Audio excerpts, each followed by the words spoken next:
আজ বানাবো পার্শে বাটার পাতুরি। পাতুরি খেতে আমরা প্রত্যেকেই ভালোবাসি, তবে ইলিশ মাছের হলে তো কথাই নেই। বাড়িতে আমার কাছে ছিল কয়েকটা পার্শে বাটা, আজকে আমি তাই দিয়েই বানাবো। কিছুটা পেঁয়াজ কুচি করে নিয়েছি, টমেটো কুচি করেছি, তার মধ্যে দিলাম হলুদ আর পরিমাণ মতো নুন। মশলার জন্য নিয়েছি সাদা সর্ষে, কালো সর্ষে, পোস্ত, কাঁচা লঙ্কা আর শুকনো লঙ্কা। এবার এর সাথে সর্ষের তেল মিশিয়ে এটাকে খুব ভালো করে আমি মেখে নেব। পাতুরি সাধারণত কলা পাতা দিয়েই করি, আজও ভেবেছিলাম কলা পাতায় করব, কিন্তু সন্তু কিছুটা লাউর ডগ নিয়ে আসতে লাউ পাতা দেখে মনে হলো বাহ, লাউ পাতা দিয়ে তো করলে বেশ ভালো হয়, তাহলে পাতাটা আর ফেলতে হবে না, পোড়া পোড়া পাতাটা খেতে কিন্তু খুব সুন্দর লাগবে। মাছের গায়ে অল্প মশলা মেখে নিলাম, হাতে নিয়ে নিলাম লাউয়ের পাতা। লাউয়ের পাতা ভালো করে ধুয়ে পরিষ্কার করে আমি রেখেছি। এবার লাউ পাতার উপরে একটা করে মাছ নেব, আর মাছের গায়ে উপরে এবং নিচে খুব ভালো করে মশলাটা মেখে নেব।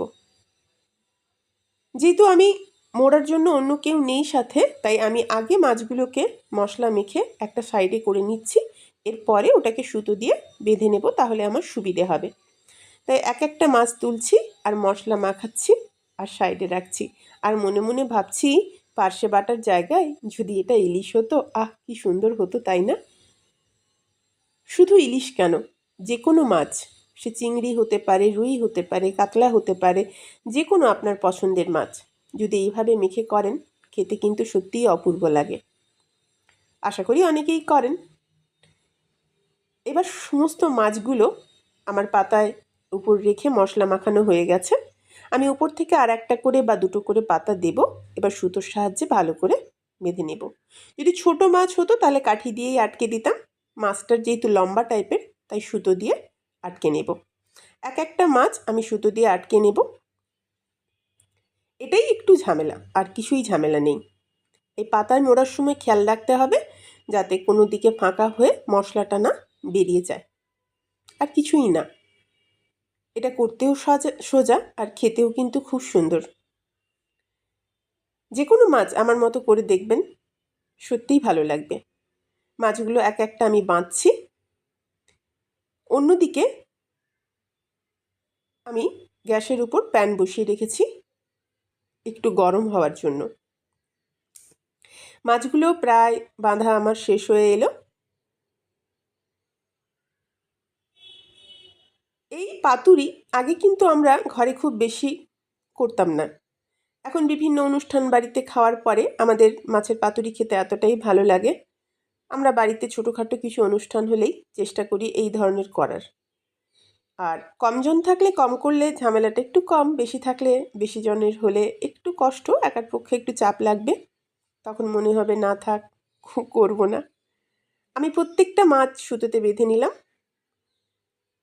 গ্যাসের উপরে যে ফ্রাই প্যান বসিয়েছিলাম, তেলটা আমার গরম হয়ে গেছে।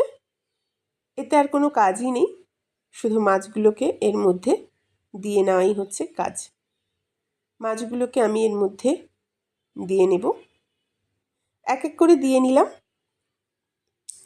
পাতাগুলো আমি একটু বেশি দেওয়ার চেষ্টা করেছি, কারণ এই পাতাগুলো খেতে কিন্তু খুব সুন্দর লাগে, তাই আমি দুটো পাতা দিইনি, দুটোর জায়গায় 3-4টে পাতা করেও দিয়েছি।